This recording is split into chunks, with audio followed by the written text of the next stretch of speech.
The road to the pros is not easy. It takes hard work, perseverance, and countless hours of commitment. Once you know that this is the road you want to take, you have to be determined. It all can come down to one shot, one opportunity to prove you have what it takes to stack up with the greats that came before you. Now is your moment. Now go out there and show me what you got. Oh, you're playing Wii Sports, man? Why do you have a jersey on? What? Are you serious? Wii Sports, forever synonymous with the Wii and arguably one of the most played video games in existence, selling nearly 83 million copies worldwide. It was easy to pick up on, easy to play, and easy to enjoy. Simple in nature and with inclusivity as its goal. Wii Sports was the first introduction to the motion control technology of the Wii. Thousands of people have retained fond memories of themselves playing tennis, bowling, golf, baseball, and boxing, with it being the earliest gaming memories for some. To put it frankly, Nintendo hit the ground running with Wii Sports as the bundle title included for the launch of the 2006 console. The game was a hit, and the concept of using the company's interpretation of in-game avatars, known as Miis, was one that immediately ingrained itself within the console's identity. The only smart thing to do next was to expand upon the base on which the Miis and Wii Sports were developed. And what Nintendo did to follow up would create one of the most underappreciated titles in the view of retrospect, one of the most underutilized subseries in the company's gauntlet, and the topic of this week's video.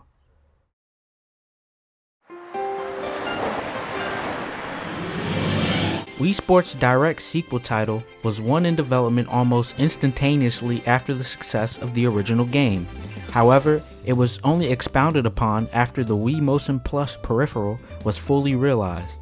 The advancements within the motion control technology in the updated Motion Plus was advantageous, and it offered a perfect opportunity to further explore a more developed follow-up to Wii Sports. And after an E3 2007 reveal, Wii Sports Resort was released worldwide in the summer of 2009. The expanded sports title did exactly that. It expanded the foundation of the original game. While baseball and the beloved boxing would not return, the total list of available sports grew from 5 to 12, with over 20 new game modes as well. However, the largest difference was the theme of the game and the setting it was enveloped in. In the original title, the games were in disjointed settings in context to the sport you were playing, but in Resort, everything was strategically located within Wuhu Island, the virtual archipelago which originated in Wii Fit under the name Wii Fit Island. Fully develops the game's resort theme, offering vibrant and refreshing backgrounds throughout the game for the player to become more familiar and fond of as time goes on.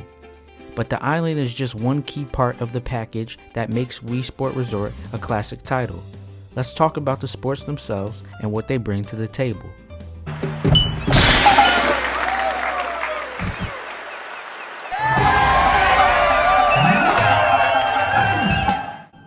Going across the board, there are 12 categories: swordplay, wakeboarding, frisbee, archery, basketball, tennis, golf, bowling, power cruising, canoeing, cycling, and air sports.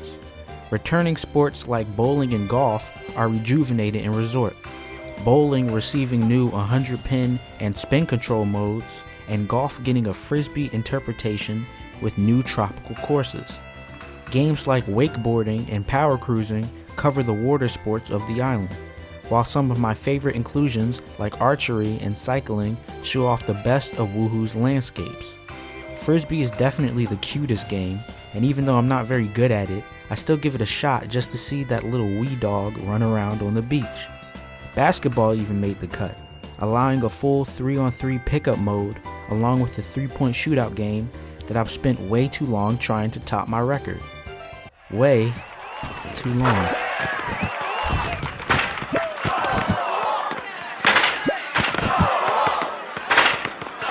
However, the sports that best present Wuhu Island and the real effort of Resort has to be swordplay and air sports. Swordplay is arguably the most infamous mode within the game, with it being one I see the most whenever content creators revisit Sports Resort.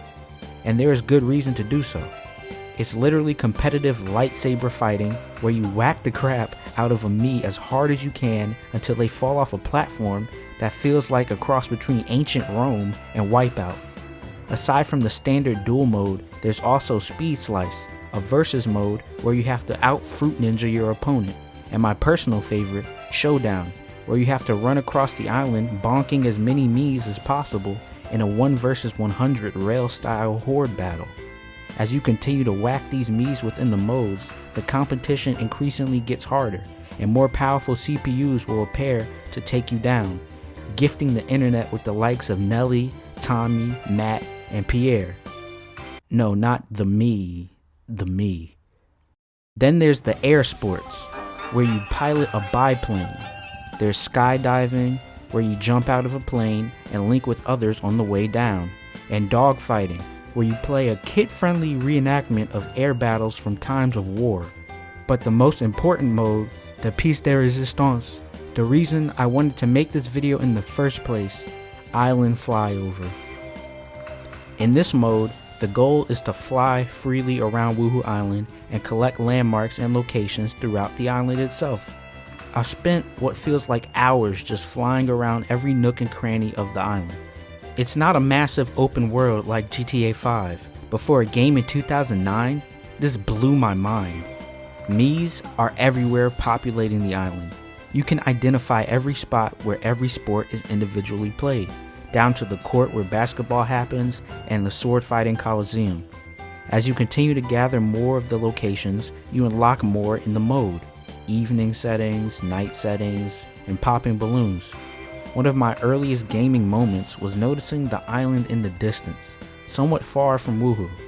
Now any logical person would think that it was just a texture or something, since the Wii had the graphical capabilities of a potato, and the open world of the island felt large enough in itself, in context to the times. But when I sailed over to it and watched it get larger and larger until I discovered Wedge Island, I knew this would be one of my favorite games ever. The flyover mode is peaceful, colorful, and in my opinion, best represents all of the charm that made Wii Sports Resort a beloved title.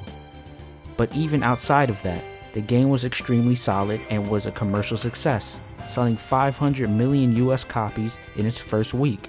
As of 2020, selling 33 million copies worldwide, and has become the third best-selling Wii game of all time behind its predecessor and Mario Kart Wii.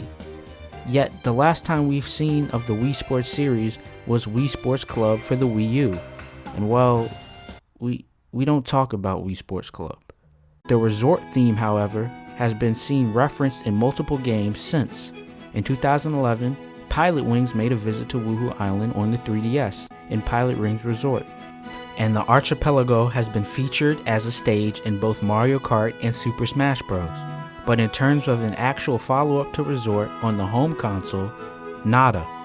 I believe it is far overdue time to revisit Wuhu Island on the Switch, and here's why it would be a perfect match for the hybrid console. Good birdie! The Switch has been out for 4 years now, and if you've seen my video I've made around the launch of Bowser's Fury, you know that Nintendo put a lot of effort into covering their bases as soon as they ditched the Wii U and the Wii identity. However, among the dozens of ports that were gifted to the Switch in its earliest days, Wii Sports will become one that would be left behind. And to be fair, it was understandable, because this isn't a Wii, it's a Switch. And so the Wii branded series of games in particular would have to discontinue as well. And the Switch has done just fine without a new Wii Music or Wii Fit installment. In fact, they found pretty good replacements for some of them. But one thing has bothered me about this transition from the Wii era: the Miis. The Miis never left. They are an active part of the Switch, and there is a Mii feature and you can make Miis. In my opinion, Miis are 1000% part of the Wii's identity. It's where they started, it's in the name. Nintendo can just say it's their long-term branding for player avatars, but it's more than that. And now games like Miitopia are making its way to the Switch, and Mii's are becoming utilized in more games. If the trend stays on that path, it's only right they should make a run at bringing back a resort title. I've always felt that there was a Wii Sports sized hole missing in the Switch's library.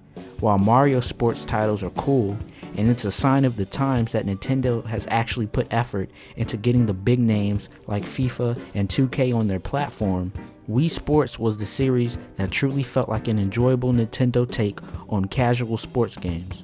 It was one that was personal and with its own charm, disenfranchised from just Mario. If the Joy-Cons have any purpose other than being awful controllers with drifting as a built-in feature, it's that they are particularly structured off of the technology of the Wii Remote. All of the motion control accessibility that would be required for a Wii Sports game is definitely possible with the Joy-Con's gyroscope and infrared features. And gameplay that makes use of the Switch's hybrid nature would make a refreshing return even more, well, refreshing. Of course, the elephant in the room would be that, how would it be Wii Sports if it isn't on the Wii? Well, honestly, it could easily be rebranded to Switch Sports Resort, or even better, Mii Sports Resort. I doubt anyone would really bat an eye. It all comes down to Nintendo, and if they deem the demand high enough to gift the fans with a new title. And knowing Nintendo, it might take more than just a few people like myself voicing how well a new game would fit with the Switch. All in all, the main purpose of this video was just to show love to Wii Sports Resort. It's a game I view fondly, and the concept of the Resort subseries is one that shouldn't be left behind. I always saw the title as unusually thoughtful for a casual sports game, and not many experiences in my gaming life will top the first time I flew around Wuhu Island as a kid. And while the Switch is definitely an improvement on the Wii U in nearly every category, I believe Nintendo may have gone a bit far on removing themselves from the Wii's identity, because a sports resort entry for the console is one that I'm yearning to see, and that is perfect for the Switch's library. So here's to Wii Sports Resort. Hopefully, the Big N can see that they did something special with the charming 2009 title, and hopefully we can return to Wuhu Island on the Switch sometime in the near future. Thanks for watching.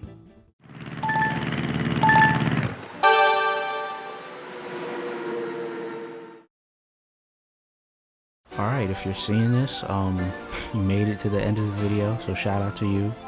I know the last few videos I did like really long post-video rambles, but I'm not. I'm just gonna keep it short.